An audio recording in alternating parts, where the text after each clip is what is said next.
کچھ ضروری بات کہنی ہے، ذرا مختصر انداز میں کوشش کرتا ہوں، ذرا متوجہ ہو کر سنیں میری بات۔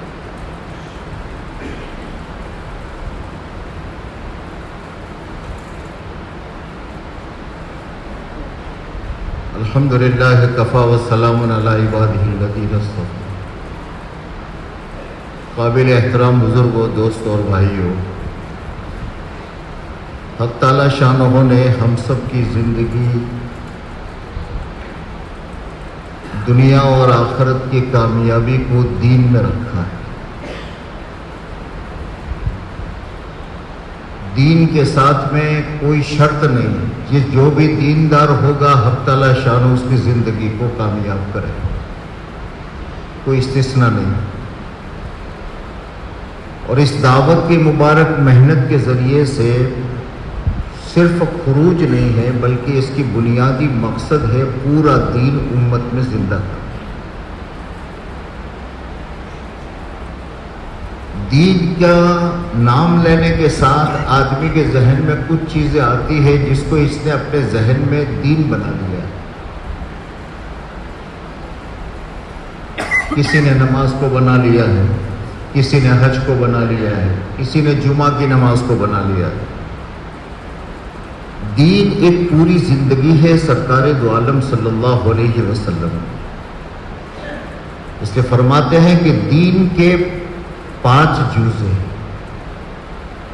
5 شعبے ہیں: ایمانیات، عبادات، معاملات، معاشرت اور اخلاق۔ اور یہ تمام شعبے آپس میں جڑے ہوئے ہیں۔ ایمان اگر مکمل نہیں ہے تو اور اجزاء کا کوئی اعتبار نہیں،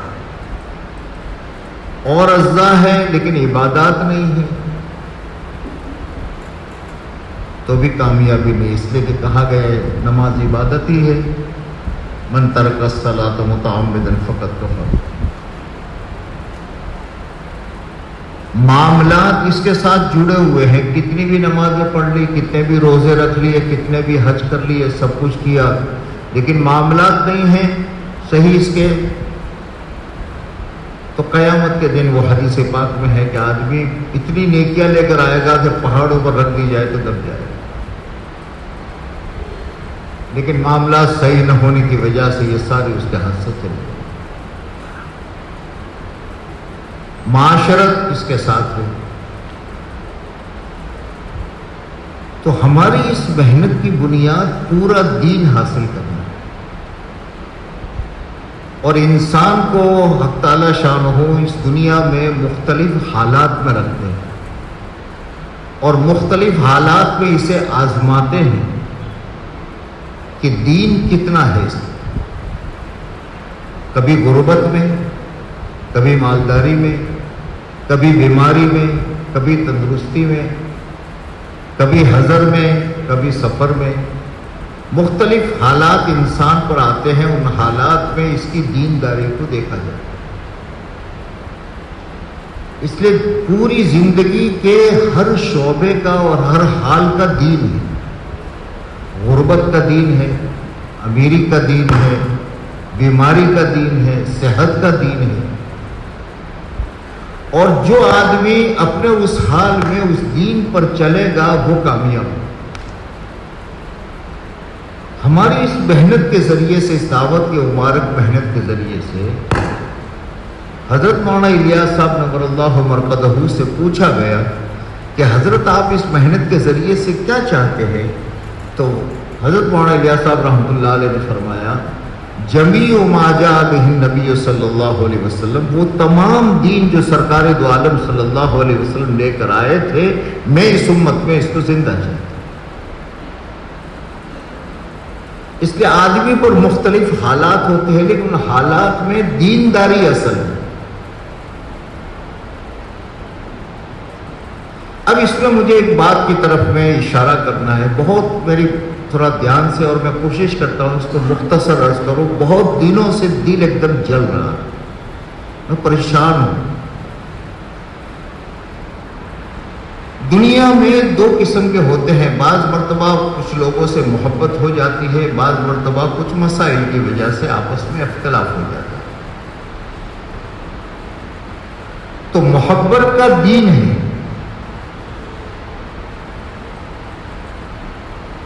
یوں ہی نہیں کسی کی محبت میں آئے کسی کا حق مارا۔ اسی طریقے سے اختلاف کا دین ہے، کسی سے کوئی ناچاکی ہو گئی، کسی مسئلے پر ہمارا اس سے اختلاف ہو گیا، تو اس اختلاف کی کوئی حد ہے، وہاں دیکھا جائے گا یہ دیندار ہے یا بے دین ہے۔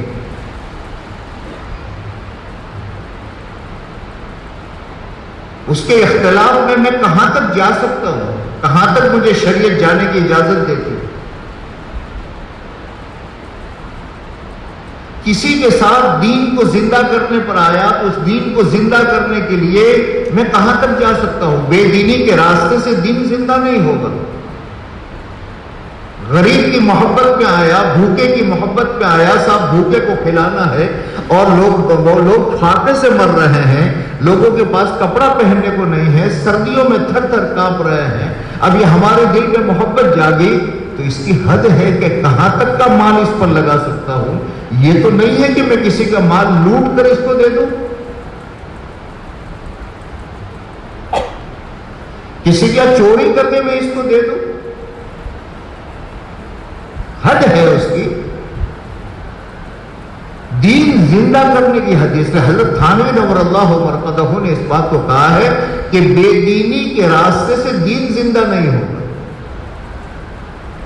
ہم مکلف ہے دین کی کو پر چلتے ہوئے جتنا کر سکتے ہیں اتنا کریں۔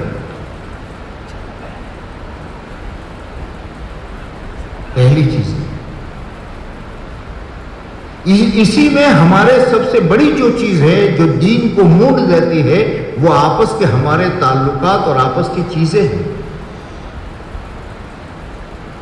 ابھی اس وقت میں دعوت کی لائن کے ساتھ ایک بڑی آزمائش سے گزر رہے ہیں پچھلے 4-5 سال سے۔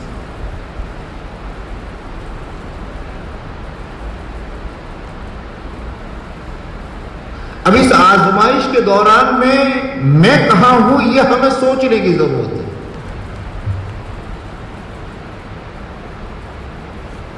ٹھیک ہے، ایک چیز ہے جس چیز پر رائےوں میں اختلاف ہے، اختلاف کی چیز ہے، لیکن اس کی حد ہے۔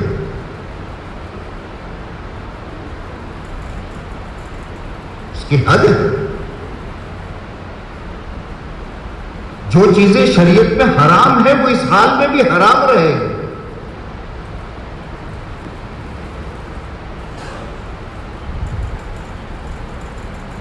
اس کا اختلاف اس کی جگہ پر ہے، صحیح غلط اس کی جگہ پر ہے، لیکن یہاں ہم کہاں تک کا برتاؤ کتنا ہمارے لیے جائز ہے۔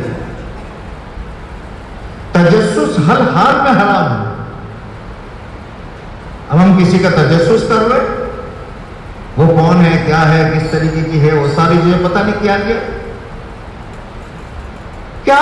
یہ کیا ہے، یہ شریعت نہیں ہے، یہ حرام ہے تجسس۔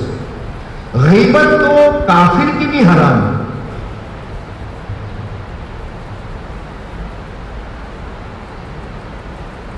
ٹھیک ہے، ہمارے کچھ ساتھی جو ہے وہ ان کے نزدیک جو چیز ہے وہ اپنے لحاظ سے کام کر رہے ہیں، اب ہمیں کہاں تک کی اجازت ہے ان کی غیبت کرنے کی؟ ہمیں کہاں تک اجازت ہے؟ کون سی شریعت اجازت دے رہی ہے؟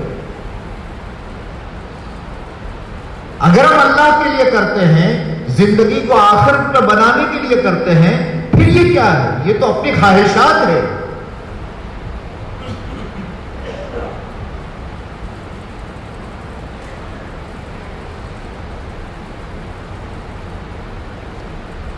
ہمیں اپنی آخرت دیکھیے، اسے سامنے رکھیے ہمیشہ۔ ہم یہ محنت کیوں کر رہے ہیں؟ کوئی پارٹی ہے ہماری، کوئی دنیا میں پارٹی بنانی ہے، ہم تو اپنے اللہ کو راضی کرنے کے لیے کر رہے ہیں۔ اس اللہ کو ناراض کر کے کوئی چیز کی گئی تو کیا ہوا، کیا حاصل ہوا؟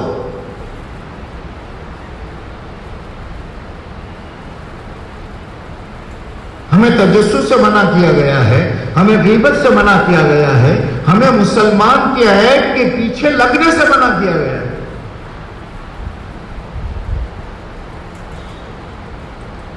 تحقیق کر کر کے معلوم کرنا، پتہ نہیں کیا کیا معلوم کرنا، فلاں صاحب اور فلاں، کیا ہے یہ، کیا ہے، کہاں جا رہے بھائی؟ کون سا رخ لے رہے ہم؟ لا تتبعوا، حدیث میں ہے لا تتبعوا عورات المسلمین، مسلمانوں کے عیوب کے پیچھے مت پڑو۔ ومن یتبع اللہ عورتہ، جو آدمی کسی مسلمان کے عیب کے پیچھے پڑے گا، فقد اتبع اللہ عورتہ، اللہ اس کے عیب کے پیچھے پڑے گا۔ ومن اتبع اللہ عورتہ، اور خدا جس کے عیب کے پیچھے پڑ گیا، یفضحہ ولو فی بیتہ، خدا اس کو رسوا کر کے چھوڑے گا چاہے وہ اپنے گھر میں بیٹھا ہوا ہو۔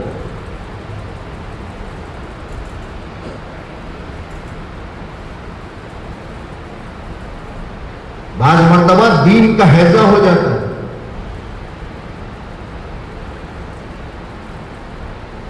ہماری زندگی میں ہمیں سمجھ، ہم کہاں جا رہے ہیں، ہم کیا کر رہے ہیں؟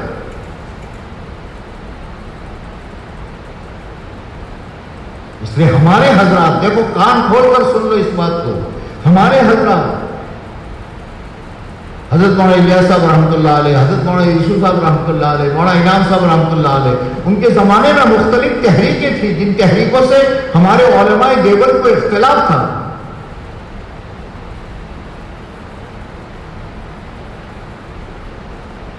لیکن یہ حضرات اپنی جگہ، ایک دوسرے کے اختلاف اس کی جگہ تھا۔ ہمارے دعوت کی لائن کے بیانات میں اس زمانے میں، جس زمانے میں، وہ دور تو میں نے بھی دیکھا ہے، میری عمر کے دعوت کی لائن میں لگے ہوئے لوگوں نے دیکھا ہوگا کہ مستقل جہاں دعوت کی لائن کا اجتماع ہوتا تھا وہاں بدعتیوں کا، بریلیوں کا مستقل سامنے پنڈال لگتا تھا۔ ابھی ماضی قریب میں تو تم نے احمد آباد میں بھی دیکھا ہے، وہاں سے مستقل تقریریں ہوتی تھی ان لوگوں کے خلاف، اور یہاں تقریر ہوتی تھی جنت اور جہنم اور قبر۔ کبھی ہمارے بڑے کسی کے عیب کے پیچھے نہیں پڑے۔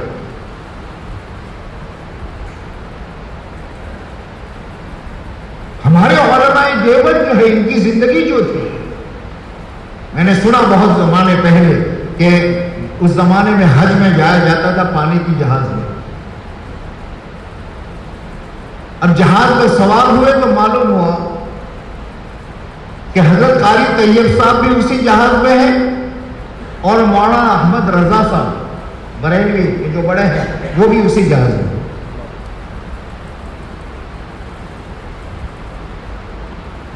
نماز کا جب وقت ہوا تو دونوں طرف سے تو ہوتے ہیں بھائی لوگ، یہ پڑھائیں گے وہ پڑھائیں گے، لیکن وہ لوگ تھے، اختلاف اس کی جگہ ہے، احترام اس کی جگہ ہے، اکرام اس کی جگہ ہے، مسلمان کے ساتھ میں اس کا رکھنا وہ اس کی جگہ ہے۔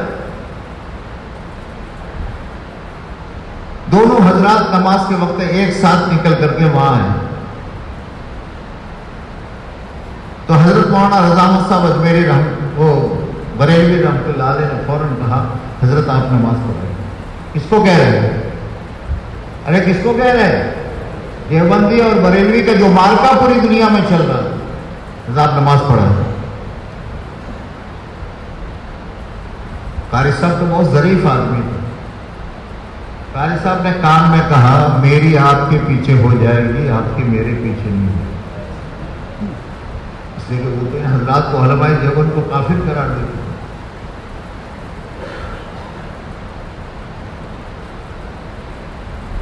تو پھر مولانا نے یہ کہا حضرت اس بات کو چھوڑ دو، ابھی تو نماز آپ پڑھائیں گے، میں آپ کے پیچھے پڑھوں گا۔ قاری صاحب نے پھر نماز پڑھائی۔ کہاں جا رہا ہے ہمارا مجمع؟ کس کی غیبتیں ہو رہی؟ میں آگے بڑھ کر کے کہوں، مجھے بہت دکھ ہو رہا ہے ہمارے بہت سے ساتھی، ٹھیک ہے ان کے نزدیک کوئی سمجھ میں آیا، جس زمانے میں کوئی نہیں تھا اس زمانے میں وہ مجاہدے کرتے تھے، ان کے مجاہدے ہمارے سامنے، کن کن حالات میں انہوں نے کام کیا ہے، کس کس بھوک میں کام کیا ہے۔ اب یہ 2-5 سال میں تبلیغ میں لگا ہوا، ان پر مستقل بیانات اور ان پر تنقیدیں کر رہا ہے۔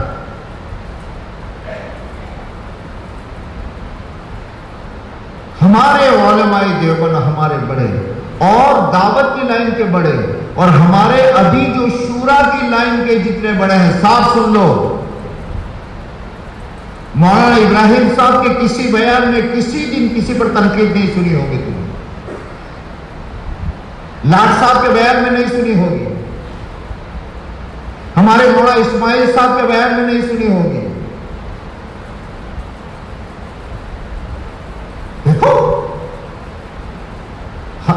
شورا کے جو ذمہ دار حضرات ہیں، یہ بالکل ان کو تو ان کے سامنے اگر کوئی بات کہتا ہے تو وہ تذکرہ بھی انہیں برا لگتا ہے۔ ہمیں آخرت میں کامیاب ہونا ہے، پارٹی ہے کوئی ہماری،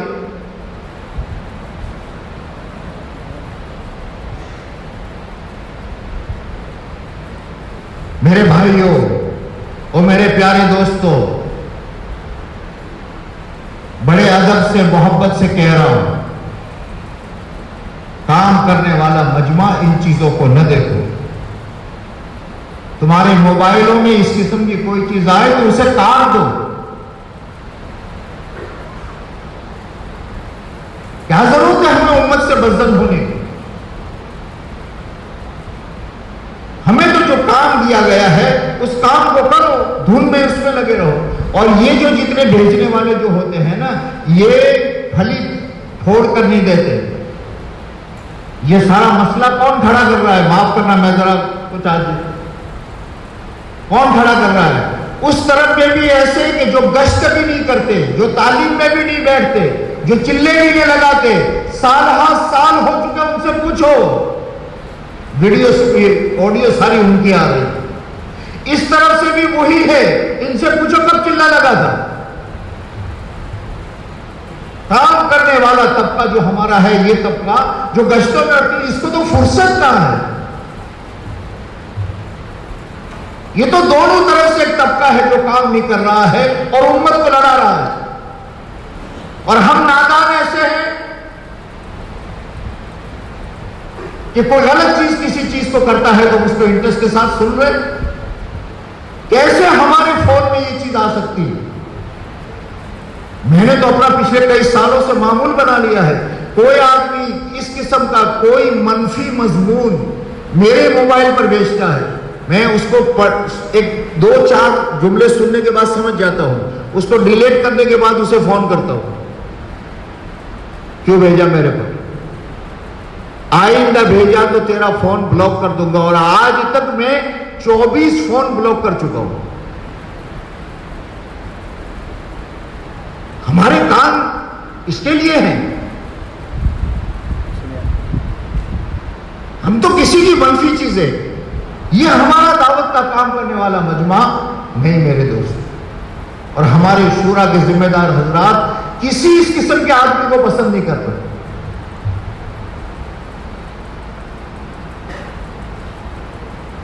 اس لیے اس میں کوئی انٹرسٹ مت لو، اپنے کام سے کام کرو۔ یہ شیطانی ایک حرکتیں ہیں، شیطانی حرکتیں ہیں، کسی کو پکڑنا، کسی کو ذلیل کرنا، کسی کو فون کر کے اس کی بات کو لینا اور پھر اس کو ویڈیو پر آڈیو پر ڈال دینا، یہ کیا ہے؟ کسی کو باتوں میں سوالات میں پھنسانا اور آڈیو پر ڈال دینا۔ اور ہمارا مجمع چونکہ یہ ہماری شورا کے موافق بات کرتا ہے، لہٰذا میں بھی سن رہا ہوں اور میں دوسرے کو بھی بھیج رہا ہوں، تیسرے کو بھی بھیج رہا ہوں۔ کیا یہ؟ ہم کہاں جا رہے ہو میرے بھائی؟ مقصد ہمیں آخرت بنانی ہے، ہمیں دنیا میں پارٹی بازی کے رخ پر نہیں جانا۔ اس لیے ہمارے حضرات اس کو پسند نہیں کرتے، اور کوئی بھی اسے کرے بالکل اس کی ہمت افزائی مت کرو، دعا مانگتے رہو۔ ٹھیک ہے، جس موضوع پر ہر اختلاف ہے وہاں اس کی جگہ پر ٹھیک ہے، ہم تعلیم کریں گے اپنی جگہ پر، فضائل اعمال کی. ہمارا نہج جو ہمیں بڑوں نے دیا ہے اس کو ہم اہتمام سے اس کو پکڑے رکھیں گے، لیکن اس سے کسی سے لڑنا، کسی سے کرنا، کسی کی غیبت کرنا، کسی پر تہمت لگانا، کسی پر بہتان باندھنا کون سی شریعت جائز کے ہے؟ بس میرے دوستو، اس لیے ہمارے ساتھی اس قسم کی چیزوں کو پڑھے بھی نہیں، اس قسم کی چیزوں میں پڑھے بھی نہیں، اس قسم کی چیزوں کو ایک دوسرے پر بھیجے بھی نہیں. ہمیں آخرت بنانی. بھائی، اے بھائی، موت ہے، موت آنی ہے، موت آنی ہے. اور اس اللہ کے سامنے اپنے اعمال کو پیش کرنا ہے جو عالم بذات الصدور ہے. اپنی حفاظت کرے. بات پتا شیطان کس راستے سے آتا ہے؟ اپنی حفاظت کرے، اپنے ساتھیوں کی حفاظت کرے، اور کوئی اللہ تعالیٰ میں لگے بغیر اپنے کام میں کام کرے اور اللہ کے سامنے دعائیں کرے. خوب رو. ابھی میں نے کل مولانا ابراہیم صاحب سے عرض کیا کہ مولانا ہمارا مشورہ ہے، اب کے بعد آپ نہیں ہیں تو کوئی بات. بس ساتھیوں سے مولانا نے یہی کہا کہ محنت کرتے ہیں ہمارے ساتھی، اللہ کا شکر ہے کسی نہ کسی شکل میں اعمال زندہ ہو رہے ہیں، لیکن دعاؤں کی مقدار کم ہے. وہاں پچھلے 1 سال سے یہ جملہ کہہ رہے ہیں ہمارے ساتھی، اور ہم سب دعا میں لگے، اور حق تعالیٰ شانہ ہمیں فتنے اور اس قسم کی تمام چیزوں سے اللہ میری، آپ کی اور پوری امت کی حفاظت کرے.